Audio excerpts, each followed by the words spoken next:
तो आज हम स्टार्ट करने जा रहे हैं भारतीय नागरिक सुरक्षा संहिता 2023। तो आपको जैसे कि पता है, इससे पहले हमारा एक्ट हुआ करता था CRPC, क्रिमिनल प्रोसीजरल कोड, और उसकी जगह इसको रिपील करके ये नया एक्ट लाया गया है, भारतीय नागरिक सुरक्षा संहिता 2023। तो इसमें कोई ज़्यादा मेजर चेंजेस नहीं हुए हैं, लेकिन हाँ फिर भी काफ़ी चेंजेस हुए हैं। तो हम इसकी पूरी सीरीज़ शुरू करने जा रहे हैं भारतीय नागरिक सुरक्षा संहिता की। तो आप बने रहिए हमारे चैनल में। तो स्टार्ट करते हैं हम अपना भारतीय नागरिक सुरक्षा संहिता 2023। इसका एक्ट नंबर है एक्ट नंबर ऑफ 2023। ये आपके प्री के लिए इंपॉर्टेंट होते हैं, प्री में ऐसे क्वेश्चन पूछ लिए जाते हैं। प्रेसिडेंट की एसेंट कब मिली थी इसे? प्रेसिडेंट की एसेंट मिली थी 25 दिसंबर 2023 को। ठीक है, ये आप सारे नोट करते जाइए, ये सारे प्री के क्वेश्चंस हैं। अब ये इसका लॉन्ग टाइटल है, an act to be consolidated and amended the law relating to criminal procedure. ये एक्ट क्या है? एक कंसोलिडेट है, कंसोलिडेट करता है ये, और अमेंड कर रहा है। अब ये कंसोलिडेट किसको कर रहा है? तो जितने भी हमारे पुराने, मतलब CRPC से पहले जितने भी हमारे क्रिमिनल लॉज थे, उनको कंसोलिडेट करके CRPC बनाया गया था।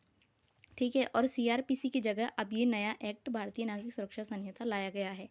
और इसने अमेंड किसको किया है? तो इसने अमेंड किया है CRPC को।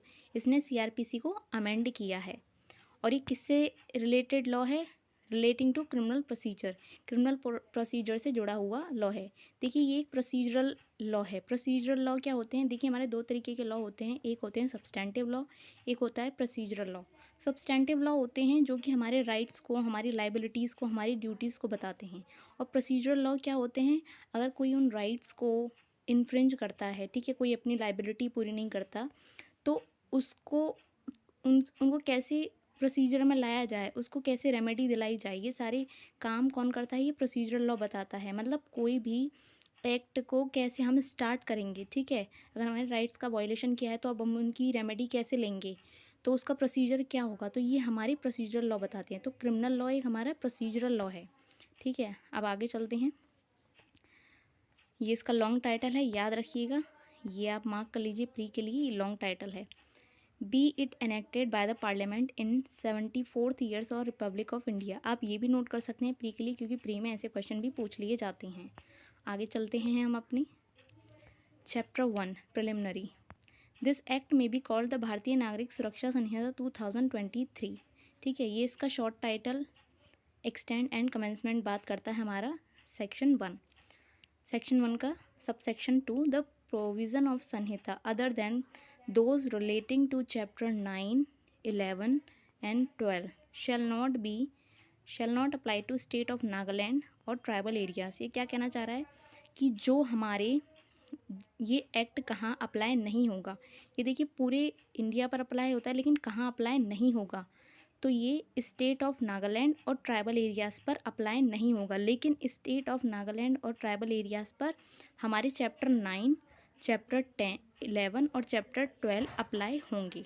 ठीक है, लेकिन but the state government may by notification apply such provision और any of them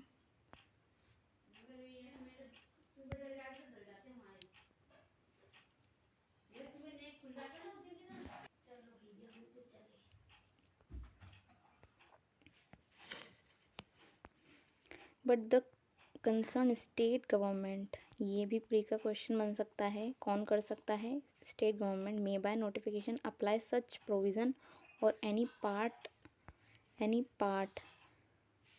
of them to the whole of the state of Nagaland or such tribal areas as the case may be with the supplemental, incidental or consequential modification may be specified in the notification। अब ये क्या कहना चाह रहा है? ये कहना चाह रहा है कि चैप्टर 9, 10, 11 और 12 ये तो हमारे स्टेट ऑफ नागालैंड और ट्राइबल एरियाज़ पर अप्लाई होंगे, लेकिन इसके अलावा अगर कोई भी और प्रोविज़न या फिर उन प्रोविज़न का कोई भी पार्ट किसी स्टेट या तो पूरे स्टेट पर या स्टेट के किसी पार्ट पर ठीक है, कौन से स्टेट के? नागालैंड या ट्राइबल एरियाज़ के। अगर स्टेट गवर्नमेंट चाहे तो उसको कुछ सप्लीमेंटल, इंसिडेंटल या कॉन्सिक्वेंशियल मॉडिफिकेशन के साथ उसको लागू कर सकती हूँ।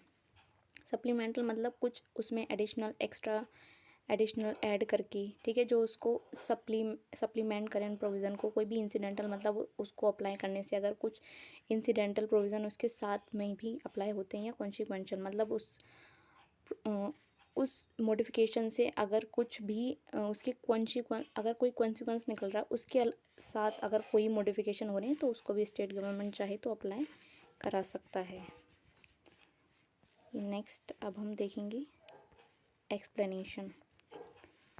In this section, tribal areas means the territories which immediately before 21st day of January 1972, ये प्री का क्वेश्चन हो सकता है, were included in tribal areas of Assam as referred in the paragraph 20 of 6th schedule of constitution other than those within the local limits of municipality of Shillong। ये क्या कहना चाह रहा है? ये कहना चाह रहा है कि ट्राइबल एरियाज़ क्या होंगे। तो ट्राइबल एरियाज़ वो होंगे जो कि हमारे कॉन्स्टिट्यूशन के 6th शेड्यूल के पैरा नंबर 20 में, ठीक है, इंक्लूड किए गए थे। कहाँ पर? असम में। असम के एरियाज़ में जो हमारे ट्राइबल एरियाज़ ऐड किए गए थे, कौन सी? ये इस तारीख से पहले, ठीक है, वो हमारे ट्राइबल एरियाज़ माने जाएंगे। लेकिन म्यूनिसिपैलिटीज़ ऑफ शिलोंग उसमें नहीं आएगी, ठीक है, वो ट्राइबल एरियाज़ नहीं मानी जाएगी। आगे बढ़ते हैं। इसका subsection 3, It shall come into force on such date as the central government may by notification on the official gazette appoint। तो सेंट्रल गवर्नमेंट करेगी, ये आप याद रखिए। सेंट्रल गवर्नमेंट ने कौन सी डेट पर इसको इम्प्लीमेंट किया है? देखिए, कम इनटू फोर्स का मतलब होता है कि इफ़ेक्ट में कब आएगा। तो कब इफ़ेक्ट में आएगी? 1 जुलाई 2023 को ये इफ़ेक्ट में आया। ये आप डेट याद रखिए प्री के लिए, ठीक है। तो आगे बढ़ते हैं। In this Sahinta, unless the context otherwise requires a audio video electronic means, it shall include use of any communication device for the purpose of video conferencing, recording of process of identification, search and seizure or evidence transmission of electronic communication, and for such other purposes and by such other means as the state government may by rules provide। भी क्या कहना चाह रहा है? Audio video electronic means क्या होता है? कोई भी ऐसा डिवाइस जो कम्युनिकेशन के लिए, ठीक है, जिससे मतलब कम्युनिकेशन के लिए, जैसे मोबाइल फ़ोन हो गया, वीडियो कॉन्फ्रेंसिंग के लिए, ठीक है, हम अपनी जो भी आइडेंटिफिकेशन परेड वगैरह जैसे होती है या कोई भी आइडेंटिफिकेशन जिसमें रखते हैं, ठीक है, वो हो गया। सर्च के लिए, सीजर के लिए, ठीक है, एविडेंस रखने के लिए जो भी डिवाइस यूज़ किए जाते हैं। ट्रांसमिशन ऑफ इलेक्ट्रॉनिक कम्युनिकेशन, ठीक है, जो भी हम अपनी इलेक्ट्रॉनिक कम्युनिकेशन को ट्रांसमिट करने के लिए, ठीक है। And for such other purposes and by such other means as the state government may by rules provide. जो भी स्टेट, और इन सब के अलावा भी जो स्टेट गवर्नमेंट बताए वो भी हमारे हो सकते हैं ऑडियो वीडियो इलेक्ट्रॉनिक मीन्स। अब आती है हमारी 2 बेल। देखिए, ये और ये न्यू है, ये हमारे CRPC में नहीं थी, न्यू डेफिनेशंस जोड़ी गई हैं। Bail means release of a person accused of, ऐसा पर्सन जो अक्यूज्ड हो या सस्पेक्ट हो of commission of an offence from custody of law upon certain condition imposed by an officer or court on execution by such person a bond or bail bond। देखिए, ये क्या कह रहे हैं? बेल क्या है?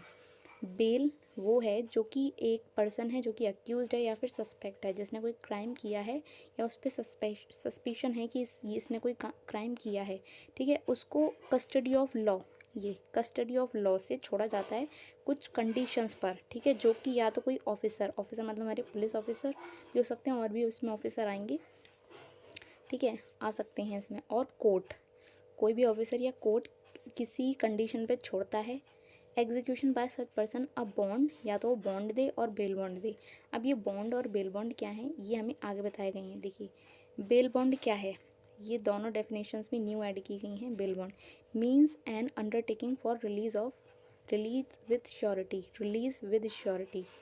अब विद श्योरिटी, श्योरिटी क्या होती है? कोई भी पर्सन, मतलब कोई पर्सन उस पर्सन के बिहाफ पर श्योरिटी देता है कि हाँ, मैं इस पर्सन के लिए श्योरिटी देने को रेडी हूँ कि ये यहाँ से नहीं भागेगा, या जब भी आप बुलाएंगे तब ये आएगा, तो ये होती है श्योरिटी।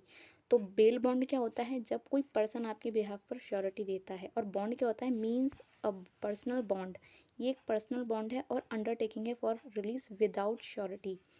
जब आपको विदाउट श्योरिटी मतलब सिर्फ आपके पर्सनल बॉन्ड पर छोड़ा जाता है, जैसे कि आपसे कोई भी अमाउंट एक कोर्ट लेती है, वो कोर्ट में जमा करना होता है, वो आप पर्सनल बॉन्ड पर छोड़ दिया जाता है उस पर्सन को, ठीक है। या तो पर्सनल बॉन्ड देता है, ये अंडरटेकिंग कहता है कि हाँ, वो कहता है कि मैं ठीक है, आप जब भी मुझे बुलाओगे तब आऊँगा। ये विदाउट श्योरिटी मतलब इसमें कोई पर्सन आपके बिहाफ पर अंडरटेकिंग नहीं लेता। लेकिन बेल बॉन्ड में कोई पर्सन आपके बिहाफ पर लेता है। बॉन्ड में आप पर्सनली खुद से आप अश्योरिटी देते हो कि हाँ, आप जब भी कोर्ट हमें बुलाएगा तब हम प्रेजेंट होंगे। तो ये सारी नई डेफिनेशंस अभी ऐड की गई हैं।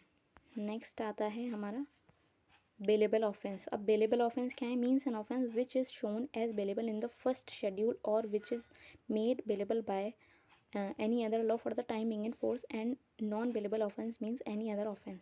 बेलेबल ऑफेंस क्या है? जो कि हमारे फर्स्ट शेड्यूल में बेलेबल दिखाया गया है या फिर किसी और भी लॉ में जिसको बेलेबल बताया गया हो, ठीक है, वो बेलेबल है।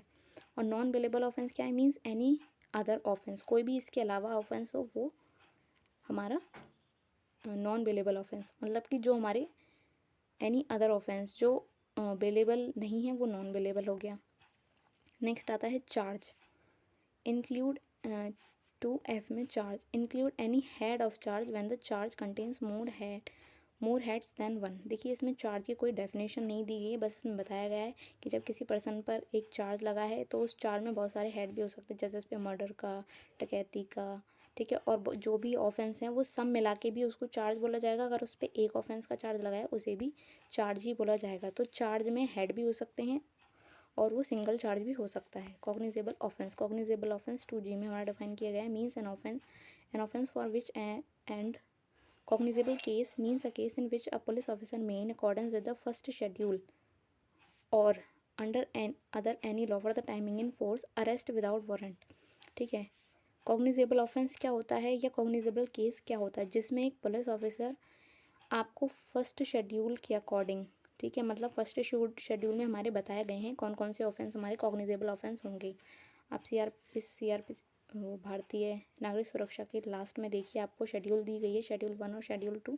तो शेड्यूल 1 में हमारे बताया गया है, वहाँ ऐसे एक टेबल बनाई गई है जहाँ पर कौन सा मजिस्ट्रेट ट्राई करेगा, कौन सा ऑफेंस है, कौन ट्राई करेगा, ठीक है, कॉग्निजेबल होगा या नॉन कॉग्निजेबल, बेलेबल होगा या नॉन बेलेबल, सब बताया गया है। तो ये फर्स्ट शेड्यूल में बताया गया है। और या फिर कोई भी अगर आपको लॉ बताता है जिसमें कि पुलिस ऑफिसर अराउट आपको अरेस्ट कर सकता है विदाउट वारंट, ये होते हैं हमारे कॉग्निजेबल ऑफेंस, ठीक है। अब है हमारा कंप्लेंट। कंप्लेंट क्या है? Complaint means any allegation made orally और इन राइटिंग, ये याद रखिएगा, ये प्री में आ सकते हैं। कोई भी एनी एलिगेशन, ठीक है, जो कि या तो ओरली या राइटिंग में एक मजिस्ट्रेट को दी जाती है with a view of his taking action, ताकि वो आपकी उस एप्लीकेशन पे, उस कंप्लेंट पर एक्शन ले under this Sanhita. That some person, किसी पर्सन ने, चाहे वो नोन हो या अननोन हो, हैज़ कमिटेड एन ऑफेंस, उसने कोई ऑफेंस किया है, but does not include a police report, लेकिन इसमें पुलिस रिपोर्ट नहीं आती। तो कंप्लेंट क्या है? ये बहुत इंपॉर्टेंट है, ये आपकी मेंस और प्री दोनों के लिए इंपॉर्टेंट है। Means a person, means any allegation, कोई भी एलिगेशन जो कि ओरली भी हो सकती है, राइटिंग में हो सकती है। इसके की इंग्रेडिएंट्स हैं, कोई भी एलिगेशन ओरली या राइटिंग में एक मजिस्ट्रेट को with a view of is taking action under this Sanhita that some person whether known और unknown has committed an offence but not include a police report, but it is, इसमें police report नहीं आती, ठीक है। Explanation देखिए, a report made by a police officer in a case which disclose after investigation that commission of an non cognizable offence shall be deemed to be a complaint and the police officer by whom such report is made shall be deemed to be a complaint। अब ये क्या कहना चाह रहा है कि देखिए, अगर कोई पुलिस ऑफिसर, जैसे कि कोई पुलिस ऑफिसर के पास आता है, वो बोलता है कि सर देखिए, ये हमारे साथ ठीक है कॉग्निजेबल केस हुआ है, आप इसकी एफआईआर दर्ज कीजिए। कंप्लेंट देखिए, कंप्लेंट एफआईआर में भी हो सकती है, मतलब कोई कॉग्निजेबल केस और नॉन कॉग्निजेबल केस दोनों में हो सकती है। लेकिन हमारी जो एफआईआर होती है वो सिर्फ एक कॉग्निजेबल केस में होती है। अब कॉग्निजेबल केस कौन कौन से होते हैं? जो बहुत सीरियस होते हैं, ठीक है, तो उसमें हमारी एफआईआर होती है। लेकिन कंप्लेंट दोनों में ही हो सकती है, ठीक है। अभी क्या करें? A report made by a police officer, कोई भी रिपोर्ट जो पुलिस ऑफिसर करता है with disclose after investigation the commission of an non cognizable offence, मतलब पुलिस को ये बोलकर बताया गया कि कोई कॉग्निजेबल केस हो गया है हमारे साथ, तो आप उसकी एफआईआर कीजिए। तो पुलिस उसकी इन्वेस्टिगेशन करने जाते हैं, लेकिन बाद में पुलिस को पता चलता है कि ये तो एक नॉन कॉग्निजेबल ऑफेंस था। तो अब क्या होगा, तो अब उसने जो भी रिपोर्ट लिखी है उसको हम एफआईआर ना मानकर कंप्लेंट मानेंगे, ठीक है, क्योंकि वो एक नॉन कॉग्निजेबल ऑफेंस की है और कंप्लेंट सिर्फ, ठीक है, नॉन कॉग्निजेबल ऑफेंस की है। तो एफआईआर सिर्फ कॉग्निजेबल ऑफेंस की हो सकती है, नॉन कॉग्निजेबल की नहीं हो सकती, इसलिए हम उसको एक कंप्लेंट मानेंगे। That and the police officer by whom such report is made shall be deem to be a complainant. और पुलिस ऑफिसर को माना जाएगा एक कंप्लेनेंट, ठीक है। ये आपकी इंपॉर्टेंट रहती है एक्सप्लेनेशन, ये आपका पूरा ही कंप्लेन की डेफिनेशन इंपॉर्टेंट है, तो आप इसको प्री और मीन्स दोनों के लिए तैयार कर सकते हैं। अब आता है हमारा इलेक्ट्रॉनिक कम्युनिकेशन, ये हमारी न्यू ऐड की गई है इलेक्ट्रॉनिक कम्युनिकेशन की। Means the communication of any written, verbal, pictorial information और वीडियो कंटेंट ट्रांसमिटेड और transferred whether from one person to another or from one device to another or from a person to a device or from a device to a person by means of any electronic device including a telephone, mobile phone or other wireless telecommunication device or computer or audio video player or camera or any other electronic device or electronic form as may be specified by notification by the central government। ये क्या कहना चाह रहे हैं, electronic communication क्या है, जो कि रिटन में, वर्बल में या पिक्टोरियल इन्फॉर्मेशन हो सकती है और वीडियो कंटेंट भी हो सकता है, जो कि ट्रांसमिट या ट्रांसफर किया गया है, चाहे एक पर्सन से दूसरे पर्सन पे, चाहे एक डिवाइस से दूसरे डिवाइस से, चाहे दो पर्सन आपस में सामने से बोल रहे हों, या एक पर्सन फ़ोन पे दूसरे पर्सन को सामने से, एक पर्सन फ़ोन से दूसरे पर्सन को फ़ोन पे बोल रहा हो, from one device to another, या एक डिवाइस से दूसरे डिवाइस पर बोला गया हो, ठीक है, from one person to device, एक पर्सन डिवाइस पर बोल रहा हो, और from a device to a person, या कोई डिवाइस से पर्सन को बोल रहा हो, ठीक है, bye means of electronic device, किसी भी इलेक्ट्रॉनिक डिवाइस की, जैसे कैसे टेलीफोन हो सकता है, मोबाइल फ़ोन हो सकता है, अदर वायरलेस टेलीकम्युनिकेशन डिवाइस हो सकते हैं, कोई कंप्यूटर हो सकता है, ऑडियो वीडियो प्लेयर हो सकता है, कैमरा हो सकता है, या एनी अदर इलेक्ट्रॉनिक डिवाइस और electronic form as may be specified by central government, की सेंट्रल गवर्नमेंट बताएगी, और इसके अलावा भी कौन कौन से हो सकते हैं, ठीक है। हाई कोर्ट, अब हाई कोर्ट क्या है, high court means in relation to a state of high court for that state, मतलब एक स्टेट में जो भी हाई कोर्ट है वो वहाँ का हाई कोर्ट माना जाएगा, ठीक है। In relation to a union territory to which the jurisdiction of high court for a state had been extended by law that high court. अब ऐसा हो सकता है कि एक हाई कोर्ट, कोई यूनियन टेरिटरी है to which the jurisdiction of high court of a state has been extended, जैसे कि एक हाई कोर्ट एक यूनियन टेरिटरी है तो दूसरे किसी स्टेट की उस, जैसे ये यूनियन टेरिटरी है तो किसी अदर स्टेट का जो हाई कोर्ट है, अगर जिसमें हाई कोर्ट नहीं है तो इसके हाई कोर्ट को पावर दे दी गई है कि आप भी यहाँ के हाई कोर्ट माने जाएंगे, तो वो हाई कोर्ट हो सकता है। In relation to any other union territory the highest court of criminal appeal for that territory other than supreme court of India, अगर कोई ऐसी यूनियन टेरिटरी जिसमें ये नहीं किया गया तो वहाँ पर जो भी क्रिमिनल अपील का सबसे हाईएस्ट कोर्ट होगी, ठीक है, जो कि सुप्रीम कोर्ट ना हो, तो उसको हाई कोर्ट माना जाएगा।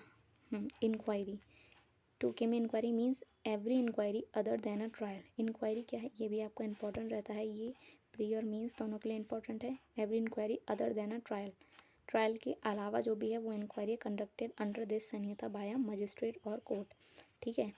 देखिए जैसे ही ट्रायल शुरू हो जाता है वैसे ही इंक्वायरी ख़त्म हो जाती है, और इंक्वायरी मजिस्ट्रेट या कोर्ट के द्वारा की जाती है, पुलिस हमारा इंक्वायरी नहीं करते, ठीक है। तो इंक्वायरी हमारे मजिस्ट्रेट या कोर्ट के द्वारा की जाती है, और जो कि ट्रायल नहीं है, क्यों, क्योंकि इंक्वायरी के बाद ट्रायल शुरू हो जाता है, तो जहाँ इंक्वायरी ख़त्म होती है वहीं से ट्रायल शुरू होता है, ठीक है। तो ये मजिस्ट्रेट और कोर्ट के द्वारा की जाती है, इसे आप याद रखिएगा, ठीक है। इन्वेस्टिगेशन, अब इन्वेस्टिगेशन क्या है ये भी इंपॉर्टेंट है। Investigation includes all the proceeding under this Sanhita for the collection of evidence conducted by a police officer और by any other person other than a magistrate who is authorized by a magistrate in this behalf.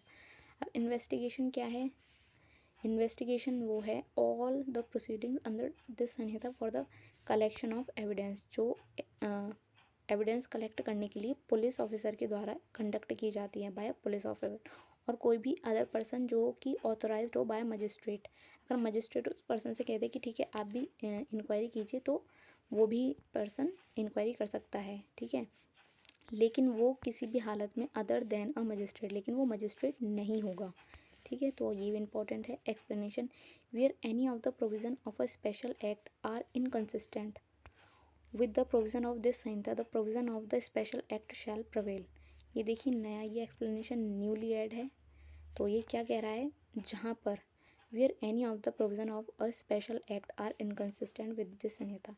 देखिए अगर एक special act और इस act में कभी भी कोई कॉन्फ्लिक्ट होता है, इनकंसिस्टेंसी होती है, तो कौन सा एक्ट प्रिवेल करेगा, तो हमारे स्पेशल एक्ट विल प्रिवेल। क्योंकि ये एक जनरल रूल है कि जब भी जनरल लॉ और स्पेशल लॉ में कॉन्फ्लिक्ट होता है तो हमेशा स्पेशल लॉ विल प्रिवेल, ठीक है। तो ये यही कह रहा है, ये न्यूली एडेड है। जुडिशियल प्रोसीडिंग, जुडिशियल प्रोसीडिंग क्या है, ये भी इंपॉर्टेंट रहता है आपका। Includes any proceeding in the course of which evidence is और may be legally taken on oath. तो जुडिशियल प्रोसीडिंग क्या है, जुडिशियल प्रोसीडिंग ऐसी प्रोसीडिंग है जहाँ पर एविडेंस लिया जाता है लीगली टेकन ऑन ओथ, जहाँ पर जो कि आपकी एविडेंस है वो ओथ पर लिए जाते हैं, उसे जुडिशियल प्रोसीडिंग कहते हैं। अब जुडिशियल प्रोसीडिंग सीधी बात है, जहाँ पर भी अगर ये बात कर रहे हैं कि ओथ पर लिए जा रहे हैं, तो ओथ पर मतलब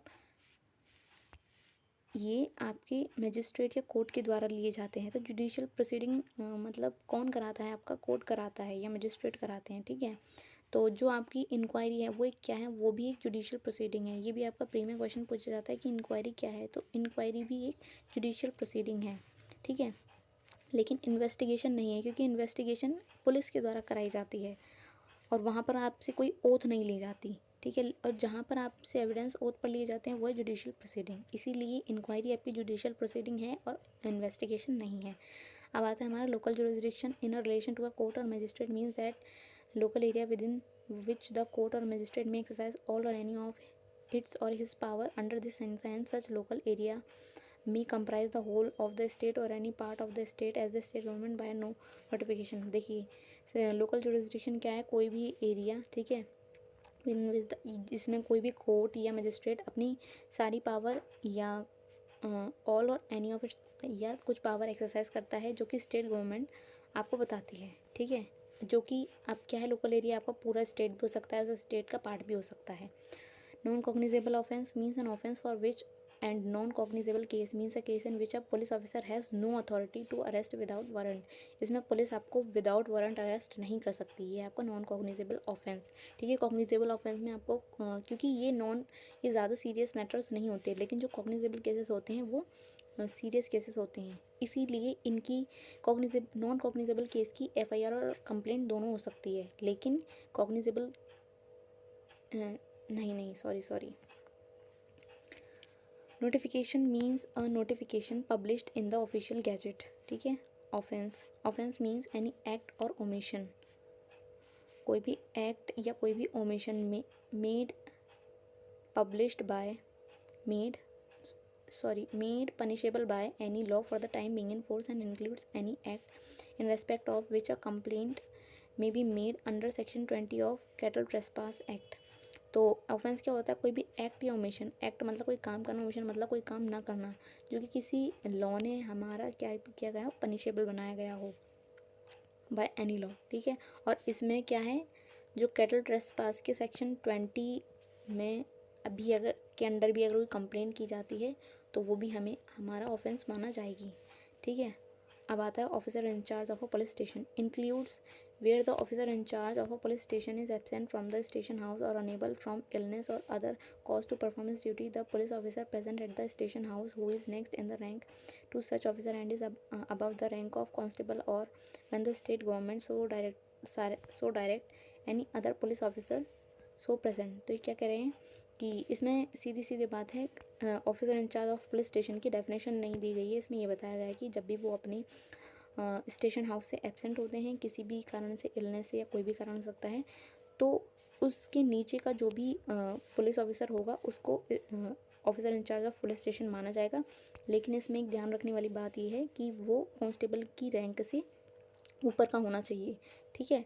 और अगर स्टेट गवर्नमेंट किसी और को भी डायरेक्ट करती है तो वो भी हो सकता है। Any other police officer so present, उसको भी officer in charge of police station state government बना सकता है। प्लेस, प्लेस इंक्लूड्स, ये आपका प्रीमियम आ सकता है, house, building, rent, vehicle and vessel. ठीक है। Police report means a report forwarded by a police officer to a magistrate under section 3 of section 193। Police report क्या है? जो मजिस्ट्रेट को दी जाती है पुलिस के द्वारा, कौन से सेक्शन में? 193 का सब सेक्शन 3। ठीक है। पहले ये था 172 का।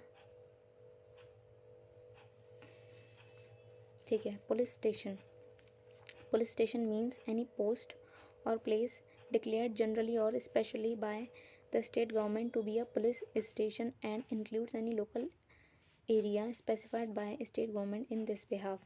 ठीक है। कोई भी पोस्ट या प्लेस जो कि जनरली स्पेशली स्टेट गवर्नमेंट बताए वो कि हमारा पुलिस स्टेशन होगा। पब्लिक प्रोसिक्यूटर क्या है? Means any person appointed under section 18 and include any person acting under the direction of a public prosecutor.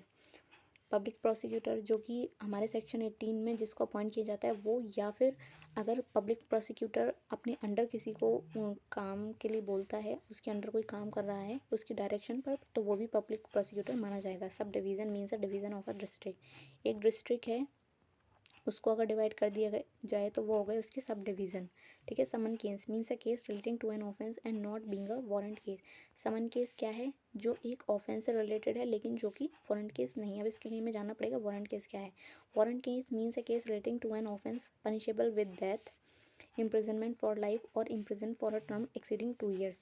जो भी 2 साल से ऊपर के केसेस होंगे, ठीक है, लाइफ इम्प्रिजनमेंट के होंगे और डेथ के होंगे, वो हमारे वारंट केस होंगे। और इनके अलावा जो भी केस होंगे जो कि एक वारंट केस नहीं है वो हमारा समन केस हो गया। विक्टिम, ये इंपॉर्टेंट है हमारी। Victim means a person who has suffered any loss और injury caused by reason of act or omission of accused person and include the guardian और legal heir of such victim। तो victim कौन है? जो कि किसी अक्यूज्ड के act या ओमिशन से उसको कोई लॉस या इंजरी हुई है।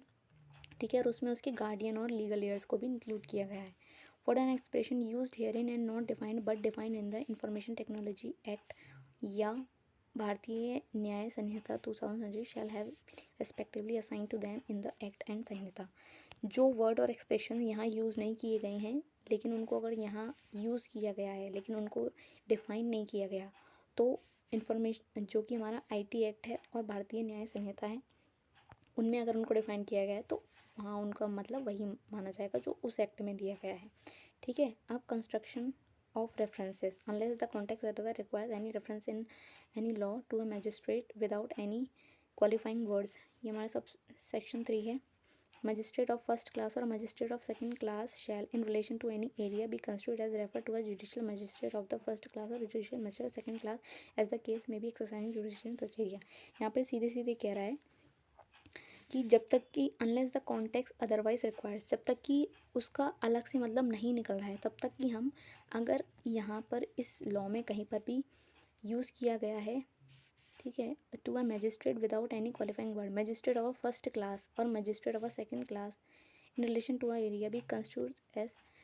मजिस्ट्रेट ऑफ फर्स्ट क्लास और मजिस्ट्रेट ऑफ सेकंड क्लास को क्या माना जाएगा? Judicial magistrate of first class और judicial magistrate of second class. तो अगर कहीं पर भी मजिस्ट्रेट ऑफ फर्स्ट क्लास या मजिस्ट्रेट ऑफ सेकंड क्लास लिखा है तो उनको माना जाएगा जुडिशियल मजिस्ट्रेट।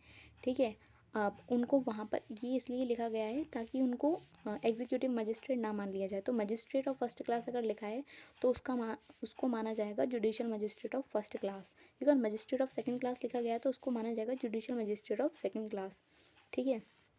आगे, where under any law other than this Sanhita the function exercise by a magistrate relating to offence. जो फंक्शन एक्सरसाइज किए जा रहे हैं मजिस्ट्रेट के द्वारा, ठीक है, other than this Sanhita, where under any law other than this संहिता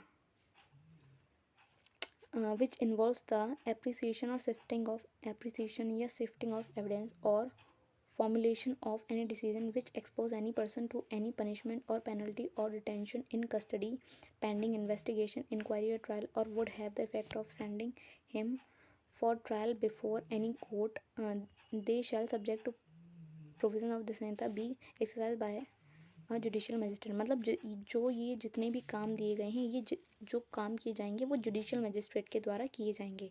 और वेयर आर एडमिनिस्ट्रेटिव और executive in nature which are सीधी सी बात है। देखिए ये सारे जो काम हैं ये अपने आप में जुडिशियल इन नेचर हैं, ठीक है।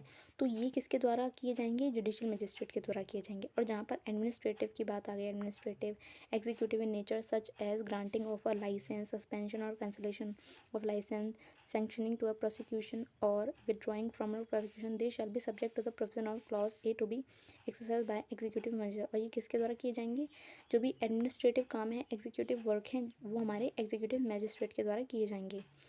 अब सब सेक्शन 4 पे आते हैं। ऑल ऑफेंस अंडर द भारतीय न्याय संहिता 2023 shall be investigated, inquired into, tried and otherwise dealt with the according to the provision hereafter contained, here and after. ये क्या कह रहे हैं कि जो भी ऑफेंसेस हमारे भारतीय न्याय संहिता में दिए गए हैं, मतलब आईपीसी में जो भी हमारे ऑफेंसेस दिए गए हैं, वो उनका ट्रायल किस एक्ट के हिसाब, क्योंकि मैंने आपको बताया था जो भारतीय न्याय संहिता है वो हमारा है एक सब्सटेंटिव लॉ, जो कि हमारी राइट, लाइबिलिटीज़, ड्यूटी मतलब जिनकी बात करता है, वहाँ पर हमारे ऑफेंस बताए गए हैं, ये ऑफेंस है, अगर ये होता है तो इसकी सज़ा मिलेगी। लेकिन उसका प्रोसीजर कैसे शुरू होगा ये हमारा यही एक्ट बता रहा है, सीआरपीसी मतलब कि भारतीय नागरिक सुरक्षा संहिता। तो अगर उसमें कोई ऑफेंस होता है तो उसका ट्रायल कैसे होगा, कैसे कैसे इन्वेस्टिगेशन होगी, कैसे इंक्वायरी होगी, कैसे ट्रायल होगा, और बाकी जो भी हैं वो किसके अकॉर्डिंग होंगे, वो इस एक्ट के अकॉर्डिंग होंगे, ठीक है। All offences under any other law shall be investigated, inquired, tried and otherwise dealt with according to the same provision but subject to any enactment for the time being in force relating the manner or place of investigation, inquired into, trying or otherwise dealing with such offences. अभी क्या कह रहे हैं, ठीक है, भारतीय न्याय संहिता के अलावा अगर कोई और ऑफेंस है जो किसी और लॉ में बताया गया है तो वो किसके अकॉर्डिंग होंगे। देखिए ये कहना चाह रहा है कि वो भी इसके अकॉर्डिंग होंगे, लेकिन अगर उन स्पेशल लॉज में अगर उनका अलग से कोई प्रोसीजर दिया गया है तो वो प्रोसीजर प्रिवेल करेगा, ठीक है। जैसे मैंने अभी आपको बताया था कि special law will prevail over general law. तो ये हमारा जो है सीआरपीसी एक जनरल लॉ है, लेकिन अगर कोई स्पेशल लॉ है जैसे पॉक्सो एक्ट, अगर पॉक्सो एक्ट में कोई अलग से उसका कैसे उसकी इंक्वायरी होगी, ट्रायल होगा, अगर ये बताया गया है तो सबसे पहले उसके प्रोविज़न अप्लाई करेंगे। अगर उसमें नहीं दिया गया है तब हम सीआरपीसी की मतलब कि भारतीय नागरिक सुरक्षा के प्रोविज़न्स को अप्लाई करेंगे, लेकिन वो उस एक्ट के प्रोविज़न से इनकन्सिस्टेंट नहीं होना चाहिए, मतलब उस एक्ट में और इसमें कोई भी इनकन्सिस्टेंसी नहीं होनी चाहिए, ठीक है।